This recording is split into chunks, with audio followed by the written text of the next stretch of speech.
produção agrícola tradicionalmente tem sido liderada por homens, mas isso está mudando. Nas últimas décadas, a representatividade feminina vem ganhando espaço e contribuído para a evolução do setor. Dados do Censo Agropecuário de 2017, realizado pelo IBGE, indicaram que o número de mulheres dirigindo propriedades rurais no Brasil alcançou quase 1 milhão. A maioria está na região Nordeste, cerca de 57%. Além de liderar propriedades, as mulheres têm ocupado posições de destaque em empresas, indústrias e cooperativas, de acordo com a Confederação da Agricultura e Pecuária do Brasil. Elas representam cerca de 30% dos profissionais do setor. O protagonismo das mulheres rurais é o nosso assunto. Entra na roda com a gente.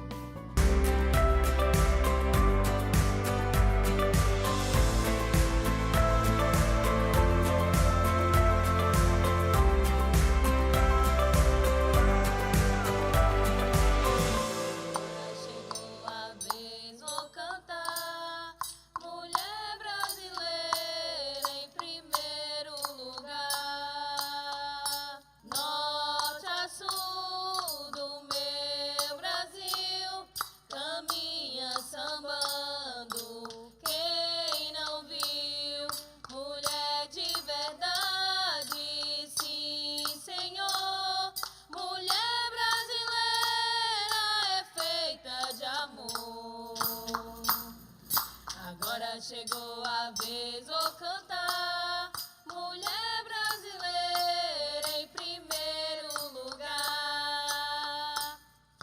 Agora chegou a vez, vou cantar, mulher brasileira em primeiro lugar.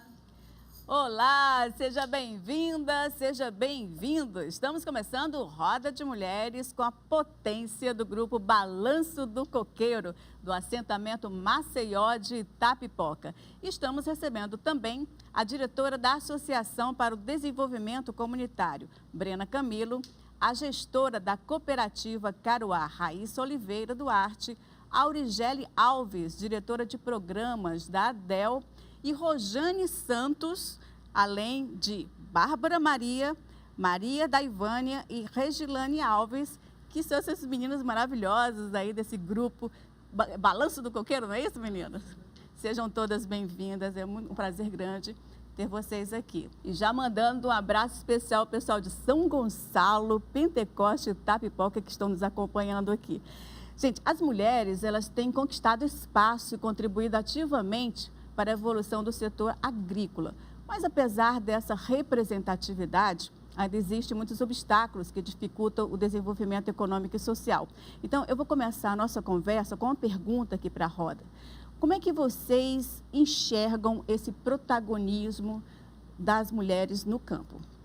É muito importante que a gente diga, reflita, né, sobre a nossa participação no meio rural, que vai para além das questões produtivas, né? Então, a mulher ela ocupa importantes espaços e esse protagonismo ele se manifesta, né, de muitas formas.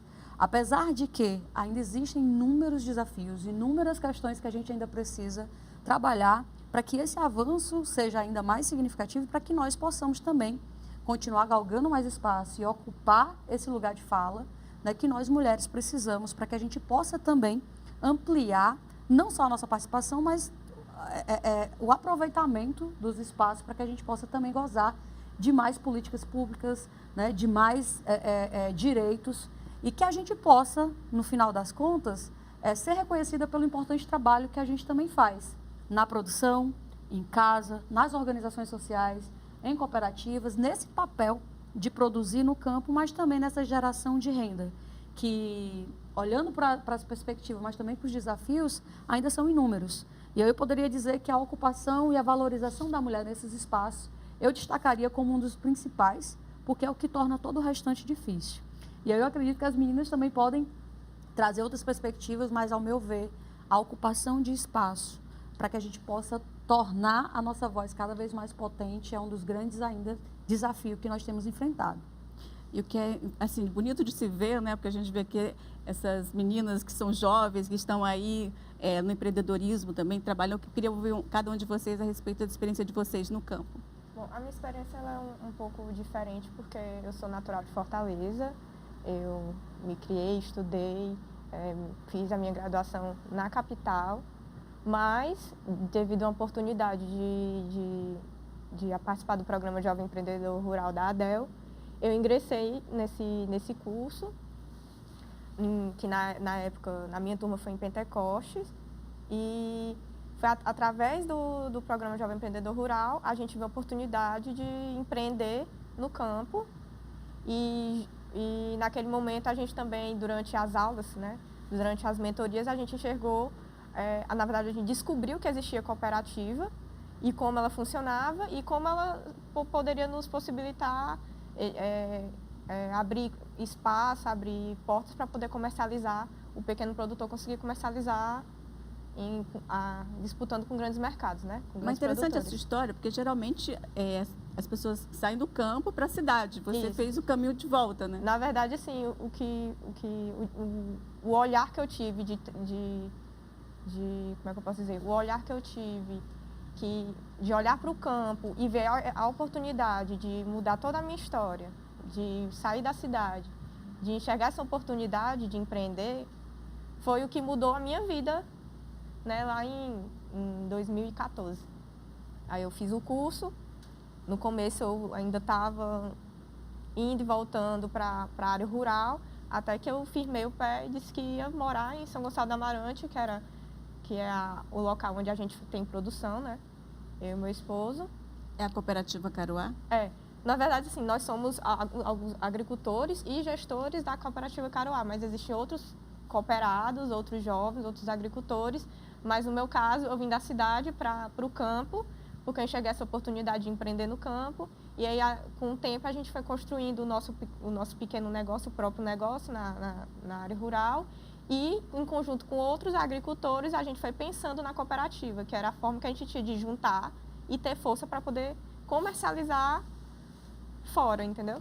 E você, como mulher, qual foi a principal dificuldade que você encontrou no campo? A minha principal dificuldade, primeiro, foi a falta de experiência e contato com o campo. Eu não tenho avós do interior, então nunca tive aquela infância que todo mundo... acho que todas as minhas amiguinhas, pelo menos de colégio, quando chegava nas férias, ia para o interior. A vivência, né? Essa vivência eu nunca tive. Então, quando eu cheguei, foi um choque, mas também foi muito gostoso poder fazer amizades, conhecer. E aí eu fui trocando ideias com outros jovens que tinham outro estilo de vida, que vivenciavam o campo já desde os seus avós, pais. E através disso eu tomei essa decisão de permanecer, de fazer o êxodo urbano e ir para o campo. E essa é a minha experiência, assim, que é um pouco diferente. Que é bem interessante, né? E tem uma questão aí, que é a questão do olhar para o campo, né? Que aí é muito bacana quando a gente tenta enxergar o papel da mulher na sociedade já é complicado, e quando a gente pensa da mulher no campo, ainda é no sentido mais forte ainda, né? O patriarcado ainda é muito frequente ali, e a gente sabe que é difícil romper com esse papel, mas a gente tem trabalhado muito, e aí na história dela é bacana, com esse olhar que a gente tem para o campo, de ser um local também de oportunidades, né? Desmitificar esse olhar como o atraso, como o de não expectativa, como o que não deu certo, né? Nós aqui, as outras... Olhar a cidade como sempre a fuga. A cidade é sempre o olhar do progresso, e o rural como o olhar do atraso, né? E aí a gente traz uma perspectiva de que o campo também é um lugar bom de se viver, de se empreender, de se trabalhar e de ter uma vida, o bem viver de fato, existindo ali, né? Trabalhando com a comunidade, com cooperativas, com mulheres, né, organizadas, e jovens também. Então, o campo é um lugar de jovem. E aí a gente pensa no processo geracional, né, de como ela fala sobre as questões das políticas públicas, né? Que a educação contextualizada pode trazer muito forte esse olhar que a gente tem do que a gente experiencia de fato, né? O nosso pé no chão, na areia, E aí olhar como um olhar de expectativa, de oportunidades, né? Então, se a gente pensa sobre as mulheres jovens que faz acontecer nas associações, nas cooperativas, num trabalho também do roçado, do quintal, nos grupos de beneficiamentos, então a gente consegue entender que aí esse conhecimento ele roda, né? Ele consegue chegar a outras pessoas e aquele conhecimento não se perde, né? O cuidado com a semente, do plantio do milho, feijão e arroz, entendendo isso não só como a monocultura, mas também a diversidade de alimentos. A gente produz para a gente com excedente para comercializar, para que outras pessoas também possam se alimentar e alimentar bem. A gente está aí no desafio da saída novamente da fome, e o campo é quem alimenta.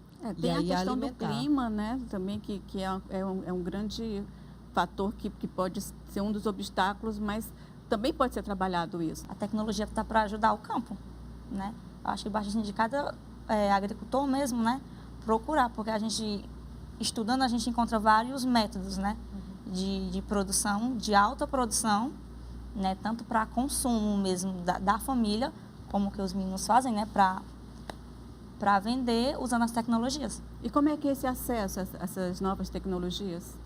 Um pouquinho ainda complicado, né, para o campo, né. Falando em âmbito de associação, né, a gente procura mesmo através de editais, né, que às vezes o governo lança, né, para associações, para pequenos grupos, ou mesmo o estudo mesmo, né, de algum jovem, né, que é mais ligado à internet, essas coisas, né, e aí vai do bolso mesmo do próprio agricultor, né, e atrás. E tem as tecnologias sociais, que aí precisa de políticas públicas para garantir, como o acesso à água, né, as cisternas, tanto a P1+2 como a P1MC, que aí são tanto água para beber como água para produzir, os reusos de água cinza, biodigestores, que são tecnologias baratas, mandalas, que são tecnologias baratas, que aí a gente é barato ao longo da gente pensar num grande empreendimento, né? Mas é relativamente barato e que garante a produção desses agricultores, né? A gente percebe, de fato, que o projeto de cisterna, o programa de cisternas que o governo do Estado, o governo federal, e aí, quando acabou com o governo federal, quem segurou aqui no Ceará, o governo do Estado segurou muito bem o programa, né, que garante água para beber e produzir aos agricultores, aonde, para a produção, a gente precisa de água, né? Então, muitos dos agricultores conseguiram manter seus quintais produzindo para comer, para a família se alimentar, mas também para comercializar. A gente tem a experiência das feiras agroecológicas, onde nós participamos também, de certa forma tu também, né, em Petecorte também, que são as feiras que acontecem semanalmente na sede da cidade, e a gente leva o nosso produto. Tem o nosso óleo de coco, por exemplo, que nós somos jovens que fazemos essa produção do óleo, e que a gente comercializa na feira agroecológica, o óleo de coco, e aí junto com outros agricultores que levam a galinha caipira com a tapioca, leva, né, muitos produtos, diversos produtos, beneficiados ou não, in natura, e que comercializam, né, e tudo vindo dos seus quintais. Então, isso é alimento, mas que também gera lucro para essas famílias. Um gancho importante quando a gente pega clima, tecnologia, é importante a gente reconhecer o lugar de onde nós estamos, né, de onde a gente está vindo, de onde nós vivemos e de onde nós produzimos, né? Então, nós vivemos numa região semiárida e não dá para a gente imaginar um agronegócio, um monocultivo gigantesco, porque a gente entende que nós temos aqui algumas limitações, sobretudo de acesso à água, né? Então, quando a gente fala de tecnologia, e aí as meninas trouxeram muito bem a importância das tecnologias sociais para nós que vivemos no semiárido, é exatamente pelo acesso, né? Então, durante muito tempo, nós tivemos e convivemos com a dura realidade das secas, porque o acesso à água era realmente uma coisa problemática, né? E nós temos trabalhado, e através, né, de políticas públicas implementadas pelo governo do Estado, do governo federal, mas é importante se dizer também a importância e o papel das organizações sociais na difusão dessas tecnologias, né? Então, o terceiro setor ele tem um importante trabalho, Papel, né? importante papel na difusão, né, na Compartilhar o ampliação, conhecimento, né, dessas tecnologias, seja no compartilhamento do conhecimento, seja na identificação das comunidades, das famílias, mas, sobretudo, né, no entender da realidade das pessoas que precisam ter aquele acesso. Então, quando a gente fala de clima, é importante que a gente saiba, nós temos um baixo índice de chuvas, né, na nossa região. E a gente precisa olhar para essa realidade não como um problema mais, né, mas olhando sempre para frente para pensar a solução. Nós temos o problema com a água, chove, mas a gente não tem uma tecnologia para armazenar e fazer com que essa água fique disponível por mais tempo. E aí isso vem, né, sendo trabalhado, sendo também pauta de muitas discussões. E aí, por que é importante a gente fazer a conexão disso com as mulheres? Porque é a mulher que cuida da cisterna, é a mulher que faz o manejo lá na horta, é a mulher que faz a alimentação das galinhas, é a mulher que faz o preparo do óleo do coco para levar. Então, a mulher, ela protagoniza na agricultura familiar. Ela tem um importante papel na realização dessas dinâmicas e dessas atividades no campo. E que isso precisa ser, a gente precisa dar mais luz a isso e dar mais notoriedade para a mulher. Né? Porque quando a gente fala de agricultura, automaticamente as pessoas remetem ao homem. Né? A masculinização da atividade agrícola é algo que é muito recorrente e isso se dá através, né, de processos culturais, históricos, que precisa ser também ressignificado. Né? Porque a mulher, desde sempre, ela tem esse papel que é feito, é a mulher que faz boa parte do manejo das atividades agrícolas que são desempenhadas na propriedade. Agora, para que haja esse protagonismo, é necessário investimento, né? Exato. Mas nós vamos falar sobre isso no próximo bloco, voltamos já já.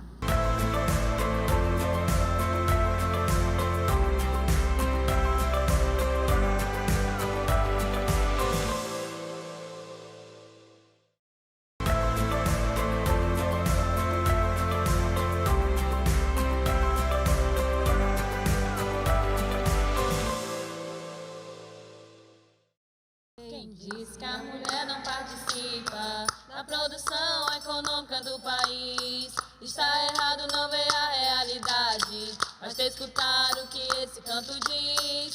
A mulher vai à roça todo dia, volta meio-dia para o almoço preparar. À tarde volta novamente ao seu roçado, lembrando o gado e o preparo do jantar. Na sua roça produz tudo o que precisa para o país ter boa alimentação. Cultiva o milho, a batata, a melancia, arroz, maxixe, macaxeira e feijão. O algodão para o nosso vestuário se faz bem caro após a fabricação. Mas sua fonte nasce do mesmo trabalho, é necessário sua valorização. Quem diz que a mulher não participa da produção econômica do país está errado, não vê a realidade. Basta escutar o que esse canto diz. Voltamos com Roda de Mulheres e no programa de hoje estamos falando sobre os avanços e os desafios para o protagonismo das mulheres rurais. E os investimentos e políticas públicas são fundamentais para fortalecer o trabalho no campo. Nos últimos anos, o governo federal reduziu investimentos e políticas públicas que estimulam a produção agropecuária do país.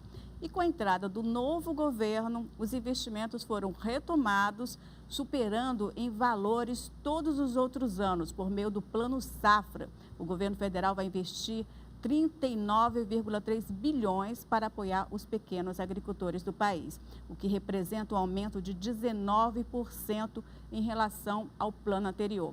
Isso é um respiro, não é verdade? Qual é a expectativa de vocês? Muitos projetos em mente, né? Eu estava até comentando aqui antes de a gente iniciar, né? Em relação a isso, né? Enfim. E aí eu estava comentando que a maioria das DAPs são em nome de mulheres, né? E aí, no governo anterior, esse processo de DAP, que é por onde, para todo o programa, né, precisa de uma DAP. E ficou muito difícil mesmo, né? É como vocês recebem... De aptidão. É uma declaração de que você está apto a acessar recursos, projetos, políticas públicas. CPF agrícola. Justamente, como se fosse um CPF agrícola, né? E aí ficou muito difícil no governo anterior, né? Ele até tirou a história da DAP e criou um novo CAF. O CAF. Né? Então, Que aí é a o CAF, mesma coisa. só que o CAF é muito mais complicado da gente acessar do que a DAP, né? E a CAF ela dificultou esse acesso dos agricultores a acessar programas de aptidão da agricultura familiar, Eu estava né? comentando que ele, tipo, o antigo governo, né, tipo, era mesmo para os ricos, né? Eu vou dizer assim, né, para aqueles que tinham pequena propriedade, né, Exato. que às vezes o terreno já está no nome do pai ou do avô, ficou um processo muito mais difícil para a mulher, que, como eu falei, né, a maioria é ela que tem o nome na DAP, né, o nome dela na DAP, difícil para ela poder regularizar, colocar em dias, como a gente diz, né, ou até mesmo tirar a DAP para poder acessar projetos, né. Mas, graças a Deus... Agora a gente sonha em coisas boas e para as mulheres, né, tem o MDA, agora MDAF, né, que é Ministério do Desenvolvimento Agrário e Agricultura Familiar, e que tem uma secretaria especializada de mulheres, né, e tem uma de juventude, agroecologia. Então, esse novo governo, ele tem essa linha de diálogo diretamente com o que a gente defende, né, a questão da agroecologia, da agricultura familiar, da produção para alimentar a família, mas também para a comercialização, o conhecimento. Acho que isso é a valorização do conhecimento que a gente tem pela nossa terra, o saber tradicional, né, o cuidado com as sementes, enfim. As tecnologias sociais, isso é muito importante, porque dialoga diretamente com o que a gente necessita, né? Fala um pouco da realidade de vocês, né? Sim, É um sim. trabalho direcionado para isso, e não para quem já está Já no comecinho, né, que a gente pode dizer que está no começo do governo ainda, exatamente. né? Mas, perante a associação, né, lá da minha comunidade, a gente já montou um mutirão, né, pode-se dizer assim, com a secretaria, e a gente está conseguindo colocar várias DAPs em dias, né, já avisando alguns projetos que estão por vir, justamente para essas mulheres poderem ter acesso a esse projeto. Eu acho que Tá sendo bom. importante a gente também ressaltar, né, o porquê que o Plano Safra ele tem um significado representativo para a agricultura familiar de modo geral. Para o agronegócio, a agropecuária de modo geral, né? Para quem trabalha e produz no campo. Primeiro que são 39 bilhões em investimento, né? Isso dá fôlego, isso dá força, e isso é distribuído de forma programática, né? Tem os seus segmentos em que vai ser aportado esses recursos. Então, cooperativas podem se beneficiar, Pronaf vai se beneficiar, tecnologia social de alguma forma vai se beneficiar. E o que é importante a gente trazer à tona? É fazer com que, de fato, esse dinheiro seja aplicado e que isso, de fato, gere impacto para quem vive no campo. Quando a gente tem um governo que olha, que volta a olhar e dá a importância que a agricultura familiar tem nesse país, porque é através dessa agricultura familiar que se alimenta, que faz chegar à mesa do brasileiro 70% do que ele come. Então, não é pouca coisa. Então, a gente precisa, de fato, fazer com que esses investimentos sejam aplicados devidamente para que isso permaneça sendo, né, um reflexo do que a agricultura familiar tem nesse país. E quando a gente está aqui diante de associação comunitária, grupo de mulheres produtoras, cooperativa, terceiro setor, né, através de uma organização, é importante que nós estejamos, sobretudo, preparados para acessar esses investimentos, né? Porque o governo lança, mas se nós não estivermos preparados para acessar, pode ser que, né, passe despercebido ou que a gente não consiga fazer com que esse recurso seja aplicado devidamente e gere os impactos que pode ser gerado em Itapipoca, em São Gonçalo, em Pentecoste, né, através do que a gente sabe fazer, beneficiando o corpo. O que a gente precisa? Precisa acessar a tecnologia, preciso comprar uma máquina. Aonde é que eu acesso esse recurso? Através do Plano Safra, você pode submeter projetos nas linhas que serão disponibilizadas para que a gente possa acessar esse recurso, investir e gerar impacto, né? Então, é importante se dizer que nós começamos um governo devolvendo o olhar para a agricultura familiar como, de fato, ela precisa ser tratada, precisa ser vista. E quando a gente fala de agricultura familiar, não tem como não falar de nós mulheres, porque, como a música bem diz, né, nós estamos aí assumindo muitos papéis, desde a produção, a gestão de cooperativas, a gestão de associação, né, de organizações sociais, e isso é o que faz com que o trabalho na ponta aconteça, porque nós temos a sensibilidade de entender onde estão os problemas e de, através do nosso protagonismo, através da nossa movimentação, fazer com que as coisas também aconteçam ali onde a gente está, né? Então, esses investimentos eu entendo como um respiro de verdade, né, para nós que estamos fazendo esse trabalho no campo. É uma retomada, né? Você começou um trabalho com mel, né? Isso, é a Me fala um Rede pouco como é que foi essa ideia, como é que surgiu esse... Então, no caso, a Rede Nectar já tem um tempinho, né? Não foi agora, mas uma coisa que eu estava pensando é que eu fui a única mulher e jovem, né, da minha localidade a entrar no grupo de homens que trabalhavam com abelhas, né? Fui a pioneira, né, lá. Eu acho que toda a Rede Nectar, acho que a minoria ainda pode se dizer que é mulher, né? A maioria é homem, mas é uma coisa que a gente está trabalhando, né? Isso, né? Para que mais mulheres possam entrar neste mundo aí de meliponicultura, né? E a apicultura também, né? Que não É interessante que a mulher, ela sempre, ela dirige a casa, ela que resolve todas as questões, mas esse trabalho fica meio invisível, né? Então, assim, é como se ela estivesse fazendo apenas algo secundário, Ajudando. que fosse um ajudante. Um ajudante. É o termo que se usa. Não, é a um mulher ajuda. reconhecimento, né? A mulher Não tem um ajuda. reconhecimento. Não tem esse reconhecimento, né? De que muitas vezes quem ajuda é o marido, né? Porque ajuda, eu acho muito, muito pesada essa ideia do ajuda e errada, né? Porque assim, eu ajudo se eu for na tua casa e eu almoçar e eu lavar o prato. Ainda não é nem ajuda, né? Porque eu comi e sujei. Porque se eu estou numa casa e tudo que está funcionando ali é de minha obrigação também. Então, não é ajuda. E aí, quando a gente pensa para dentro do agrossistema como um todo, né? E a gente entende agrossistema, a casa e os locais da produção, o quintal, os animais, enfim, toda a área, tudo aquilo é o nosso agrossistema, né? A responsabilidade do agrossistema é de todos que estão ali, desde a criança ao mais velho, né? Então, todo mundo ali é responsável. E o que acontece é separar, é dividir essas tarefas de acordo com a sua capacidade de fazer, né?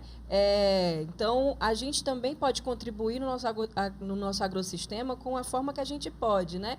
E aí não é só, meu filho está ajudando ali porque ele estuda.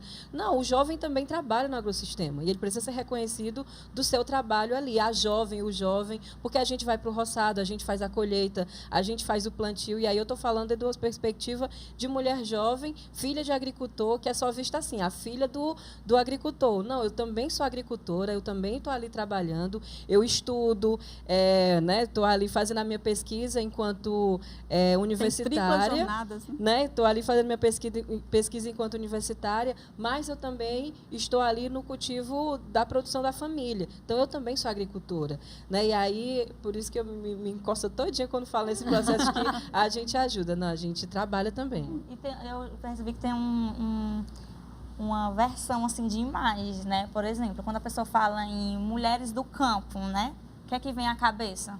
Uma senhora, às vezes com a cesta com a fruta, né? Um chapéu e tal. Com a lata na cabeça. Justamente. Aí, quando uma jovem, né? Como a gente diz que a gente é agricultora, já aconteceu comigo, né? Tem gente que duvida, entendeu? Tipo, porque é como se não tivesse, não pudesse. Unhas né? feitas, cabelo tingido. Pois é. Como se não É uma pudesse. estereotipação muito perversa do campo. É exatamente esse cenário dentro de casa de não ter o reconhecimento, às vezes, dos pais, que são agricultores, que viveram também esse preconceito. E aí, às vezes, os pais já trazem essa carga emocional no jovem, e aí o jovem não consegue se identificar como eu sou um jovem, eu trabalho, eu ajudo aqui dentro de casa, eu faço parte dessa comunidade de agricultores. Então, a família, ela também está... Dentro de casa, a gente tem que distribuir esses papéis e de reconhecer que os pais, que são agricultores, os filhos, netos, Então, toda a família, ela também está inserida dentro da agricultura familiar. Isso é bem cultural, não é? É cultural. Isso é uma coisa que vem já de muito tempo. E você quebrar isso, É difícil. são vocês mesmos que são responsáveis por quebrar e desconstruir tudo isso. E a juventude que tem força para isso, para poder Exatamente. chegar e questão dizer que eu estou aqui também, estou trabalhando, eu tenho que ser reconhecida e eu quero seguir também nesse caminho. Exatamente. E pedir apoio aos pais para seguir esse caminho. É que é toda a questão da identidade, né? A gente se vê como está naquele lugar. Porque se eu não me coloco como uma jovem agricultora, né? Eu não me reconheço, não crio uma identidade ali, como é que outra pessoa vai dizer? E aí tem também a questão de que você se colocar nos seus lugares de fala, né? Na própria questão da cultura alimentar, das redes de produção, e que passa por todo um processo e a gente tem que se reconhecer como tal, né? Verdade. Você estava falando da sua experiência, que você chegou num ambiente totalmente masculino. Como é que foi você quebrar com isso? Então, querendo ou não, né, tipo, a gente se sente desconfortável, né? Mulher, tipo, a mulher está num ambiente totalmente masculino, né? Mas eu desde nova, né, já participava, né, da associação e tal. E aí todos os outros homens que estavam na rede Nectar, né, eles já me conheciam desde pequena, né? Então, meio que foi bem aceita, né? Graças a Deus. E aí, hoje, a gente já está trabalhando isso, a gente já, lá no nosso Então, não teve nosso muita grupo. dificuldade? Não tive muita dificuldade, né? Mas, por exemplo... Talvez não teve um acolhimento que se já tivesse outra mulher lá. Exatamente. Aquele acolhimento, né? Mas um fato interessante que eu passei foi o seguinte: quando eu coloquei meu nome para ser a coordenadora do grupo, né? Aí apareceu, né? Porque você estava como ajudante. Exatamente. Né? Porque além de mulher, Aí, quando- ainda tem outra questão de ser Nova, jovem. Ela é mulher ainda, ela é justamente. jovem. E aí, E eu escutei esse assumindo posições assim de destaque, de Justamente. liderança. Aí eu escutei, né? Enfim, né? Tipo, mulher e é muito nova, né? Mas o muito nova vai primeiro, né? E aí ainda é mulher. E que viram crescer, porque isso também é um local onde, de certa forma, diminui. Porque, tipo assim, eu te vi crescer. Quem é essa menina? Quem é ela que está querendo mandar aqui? Porque a gente meio que, quando é jovem, se coloca para... cargo de liderança, é desacreditado aquela história de que santo de casa não opera no milagre, e aí é sempre colocado ainda tem esse peso também do colocar, menina, eu te vi crescer, eu limpei tuas frases, sabe assim, essas coisas que colocam, então deslegitima a nossa vontade de estar ali. É como se a gente não pudesse estar porque nos viram crescer. E eu acho que muitas vezes, né, se a gente não tiver um apoio, né, a mulher jovem não tiver um apoio, ela deixa, entendeu? É uma coisa que ela deixa. E aí eu agradeço muito o apoio que eu tive da Adel, né, me apoiou bastante.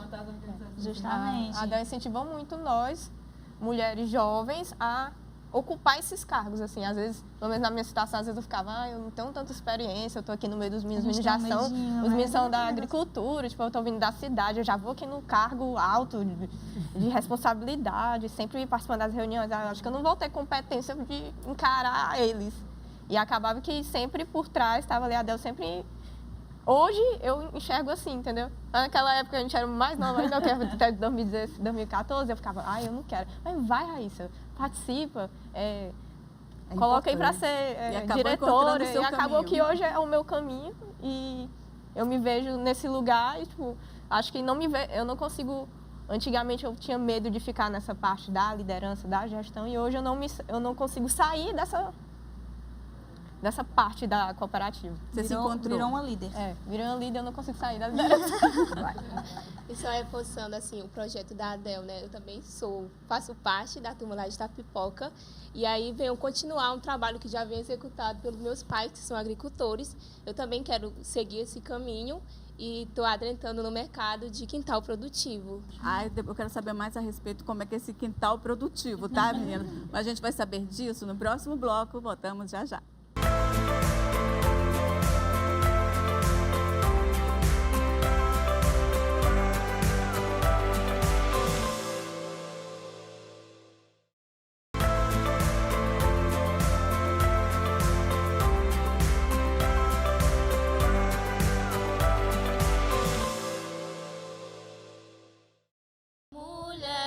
fazer a tua história. Mulher, vem aqui se organizar. Mulher, vem fazer a tua história. Mulher, vem aqui se organizar. Hoje é teu dia, te assanha, mulherada, faz uma festa animada, venham todas para cá. Dança teu ritmo com teu jeito e energia, gritando, hoje é teu dia, faz teu povo escutar. Mulher, vem fazer a tua história. Mulher, vem aqui se organizar. Mulher, vem fazer a tua história. Mulher, vem aqui se organizar. Organizadas somos fortes companheiras, deixamos essa besteira de sermos o Zé Ninguém. Bem reunidas mostraremos nosso valor, lutando sem mais temor, que nossa vitória vem. Mulher, vem fazer a tua história. Mulher, vem aqui se organizar. Mulher, vem fazer a tua história. Mulher, vem aqui se organizar. Estamos de volta no Balanço do Coqueiro, este grupo maravilhoso formado por jovens protagonistas da cultura e da identidade rural. O Balanço do Coqueiro é do assentamento Maceió de Itapipoca. Eu já quero mandar aqui um beijo carinhoso para o pessoal de Itapipoca que está nos acompanhando e querendo saber de vocês como é que surgiu o grupo. Conta um pouquinho dessa trajetória. O Balanço do Coqueiro... É muita história. É muita história. E aí, para contextualizar o surgimento do Balanço, eu tenho que contextualizar o surgimento do assentamento, né? O assentamento Maceió, e aí eu vou tentar ser rápida, porque é uma história mais longa ainda, porque temos 38 anos de emancipação do assentamento, e ele nasce da luta organizada entre os moradores que já estavam lá, diferente do que a gente tem imagem de assentamento hoje, né, que é de uma retomada de território nosso. A gente não, né, mas as pessoas já moravam lá, e aí tinham, de uma forma organizada, uma empresa ia comprar o espaço, eles se organizaram e não conseguiu fazer essa venda, e eles permaneceram no local, né? Tem outras histórias ainda através disso, mas sendo mais sucinta é isso. Então, a gente é herdeira de uma luta de organização, né? Quando a gente nasce, já nasce na terra protagonizada por mulheres, né? Todo mundo ali, mas das mulheres, as nossas duas últimas músicas cantadas é da Nazaré Flor, que são poesias dela, musicada ao longo da trajetória. Nazaré Flor foi uma das expoentes da luta do assentamento, também da luta das mulheres. Ela foi uma das fundadoras do movimento de mulheres trabalhadoras do Nordeste. Então, é uma organização de mulheres que trabalham no Nordeste brasileiro e que ela esteve na fundação dessa organização. E a gente vem como sementes de Nazaré, sementes do Maceió. Moramos em uma comunidade menor, porque o assentamento ele é dividido em 12 comunidades. A gente mora na comunidade Sítio Coqueiro. E o Balanço do Coqueiro surge em 2010, já com muitos anos do assentamento, acho que alguns anos de assentamento já.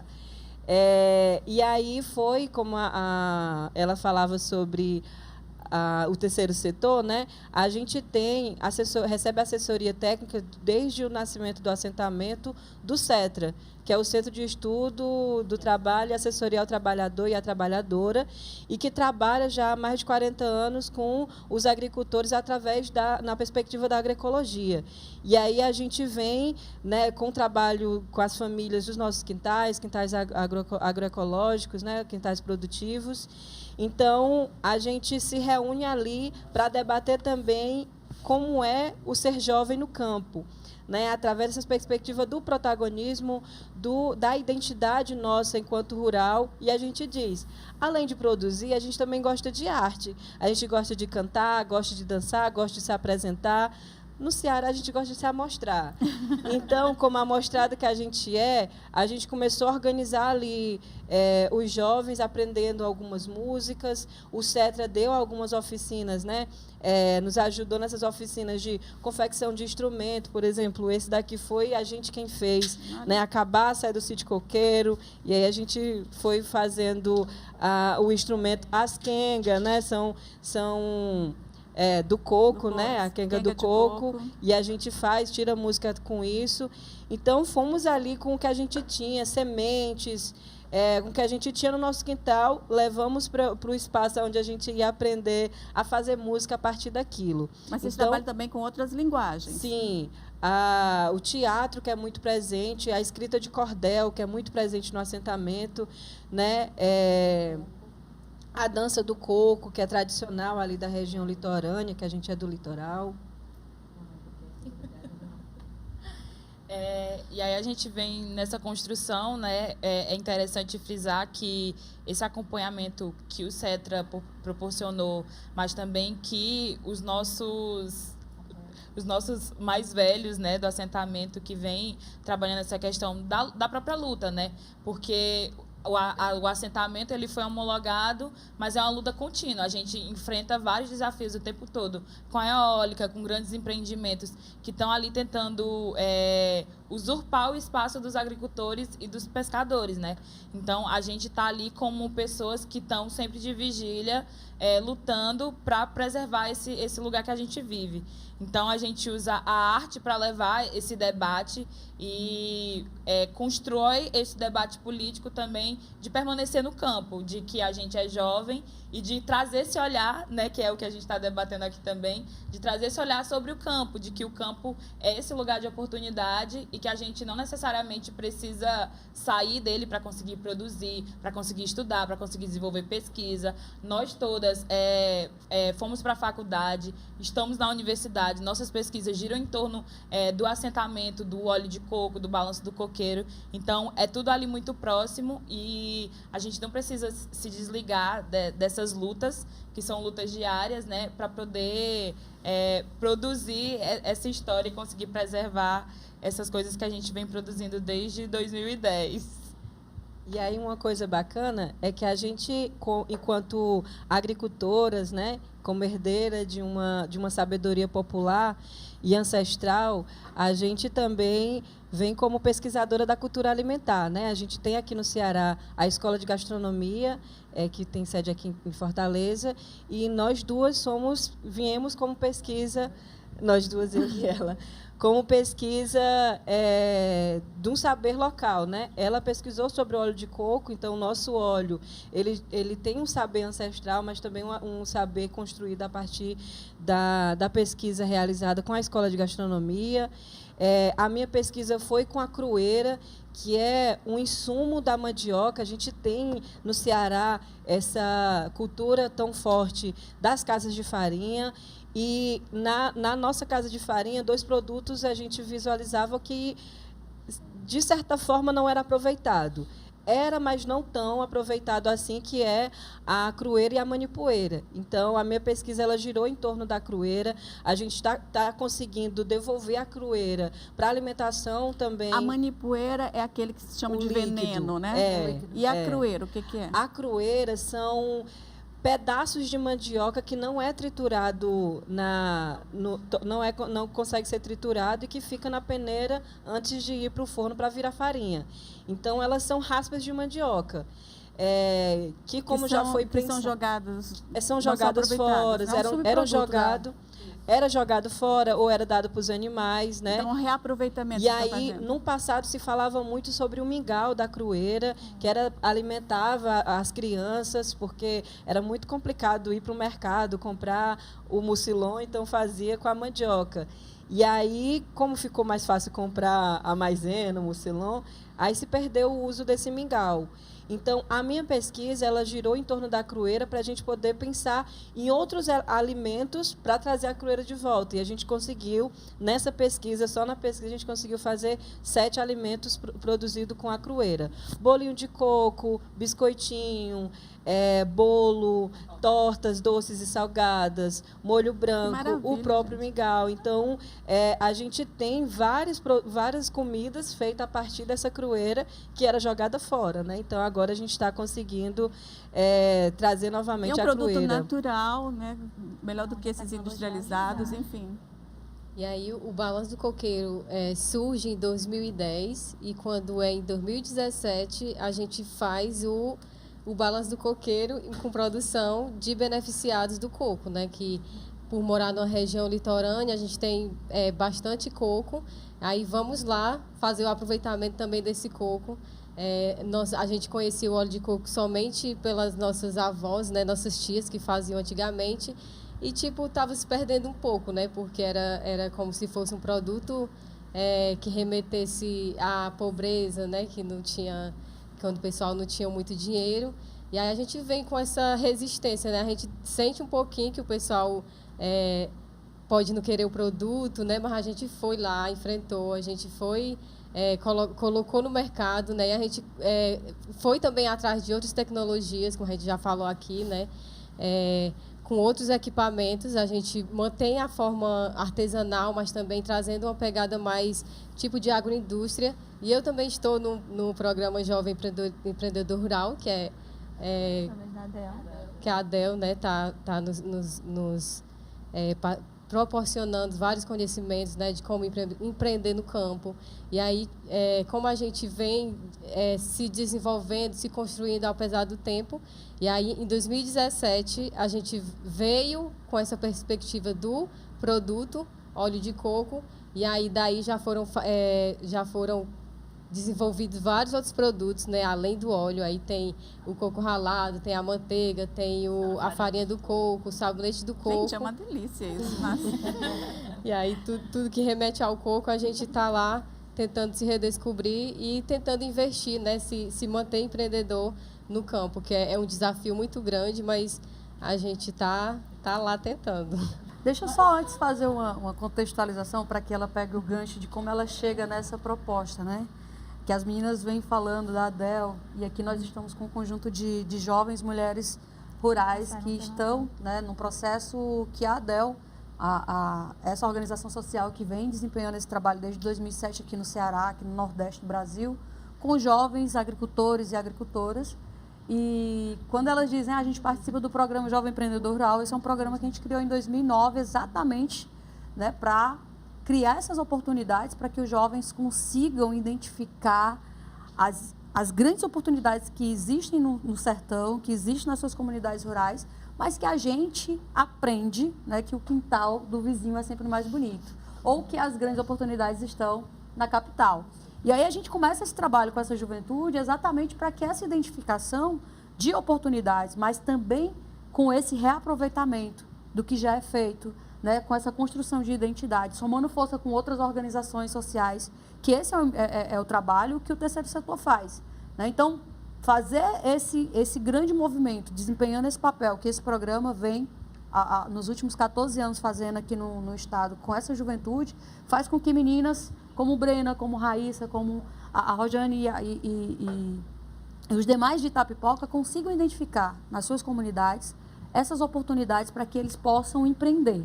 E aí, por que a gente fala do empreendedorismo como uma estratégia para a alteração das trajetórias de vida? Porque a vida toda nos disseram que mulher não pode empreender, que mulher não pode ocupar esse espaço, que mulher não pode ter negócio, que mulher não participa da construção da renda. Então, assim, nós, enquanto organização, nós também temos esse papel, né, de estimular o protagonismo feminino, o empreendedorismo feminino, para que a gente possa cada vez mais ocupar esses espaços e dizer que a mulher pode estar onde ela quiser, inclusive fazendo quintal produtivo. Essa proposta da ADEL, do protagonismo jovem, da permanência do jovem no campo, né, já é um pensamento nosso, né, que a gente vai fazer faculdade, mas a gente quer voltar para a nossa comunidade, né? E aí a ADEL vem com esse programa maravilhoso, né, que é para os jovens empreender, começar seus negócios. E aí o que é o quintal produtivo? É o meu quintal, meu quintal de casa, eu começar a produzir minhas frutas, meus legumes, a produção em geral, hortas. É isso, é você encontrar dentro de casa a sua forma de sobrevivência, né? E as riquezas, porque tem muita riqueza no interior que a gente convive com aquilo e acha que não, e chega a ADEL e fala assim, não, isso aqui vocês podem ganhar dinheiro com isso, vocês podem produzir com isso. O quintal produtivo é interessante porque o agricultor, no caso a mulher, o jovem, não precisa de um grande espaço de terra, justamente. é um pequeno espaço que vezes- pode ter alta produção. Às vezes você não precisa nem de alguma pessoa lá para lhe ajudar, você sozinho consegue, planejando tudo direitinho, ter uma produção tanto para consumo próprio como para o excedente você consegue comercializar. E o Como que eu eu acho tava mais legal falando. do quintal produtivo, né, é aquela ideia de você colocar várias espécies No mesmo local. no mesmo local, né? Como eu falei do agrossistema, né? O agrossistema, ele compreende o todo, mas o localizado a gente chama de subsistema. Isso é linguagem técnica. Eu sou técnica agropecuária, e aí, como ela diz, a única mulher, eu sou a única mulher da família formada em técnica agropecuária, de uma família onde tem 9 técnicos. Mas que também tem esse compartilhamento de ideias, né? E aí, numa linguagem técnica, é o agrossistema e o subsistema. E aí, o quintal produtivo, o agroflorestal, o agroecológico, ele é um desses subsistemas, que aí é isso, produzir ali no arredor de casa, que aí tem o cercado é mais distante, o roçado é mais distante, mas o quintal é aquele ali o terreiro, é o terreiro de casa, né? O terreiro de casa, onde tem sempre uma horta, um jardim, as fruteiras, as galinhas, os animais, os porcos, o gado, as cabras, as ovelhas, elas estão ali no quintal também, né? Então, quando a gente fala de quintal produtivo, é produzir animais de pequeno porte, produzir fruteiras, legumes, árvores, né? E plantas, porque não dá para pensar em mulher e não pensar no seu jardim, né? No embelezamento ali da casa. Então, o quintal ainda é este espaço e também é um espaço aconchegante, né? Quando a gente fala de quintal, a gente pensa numa sombra, numa família reunida, aonde a gente faz... No nosso quintal é muito isso, né? Os quintais é onde a gente celebra. É festa de aniversário, é festa de casamento, é festa de tudo. Junta ali a família. Junta ali a família. Tem um aconchego, Vamos tem colocar acolhimento. nesses animais aí também, né? Que, enfim, as As abelhas. abelhas. Quintal aí também. Então, os pequenos animais. Meninas, olha, Exatamente. é uma alegria imensa de ver como o nosso interior é potente, com mulheres tão incríveis e tão inspiradoras quanto vocês. Né? Parabéns pelo trabalho, que vocês consigam alavancar e desconstruir realmente toda essa coisa de que o lugar de mulher não é no campo, o lugar de mulher é onde ela quiser, entendeu? Parabéns pelo trabalho da Adel também, junto com essas jovens empreendedoras. E, infelizmente, nosso programa terminou. E a nossa exposição, ela continua crescendo. Nós temos quadros da artista plástica e cantora Nívia Castro, que vocês já viram, da Solana Sálmia. E agora estamos recebendo os quadros da escritora Rosa Morena. Vocês podem entrar em contato com as artistas pelas redes sociais. Nós ficamos por aqui, agradecendo mais uma vez a sua audiência e voltamos na próxima semana e ficamos com Balanço do Coqueiro. Eu sei como pisar no coração de uma mulher. Já fui mulher, eu sei. Já fui mulher, eu sei. Eu sei como pisar no coração de uma mulher. Já fui mulher, eu sei. Já fui mulher, eu sei. Para pisar no coração de uma mulher, basta calçar um coturno.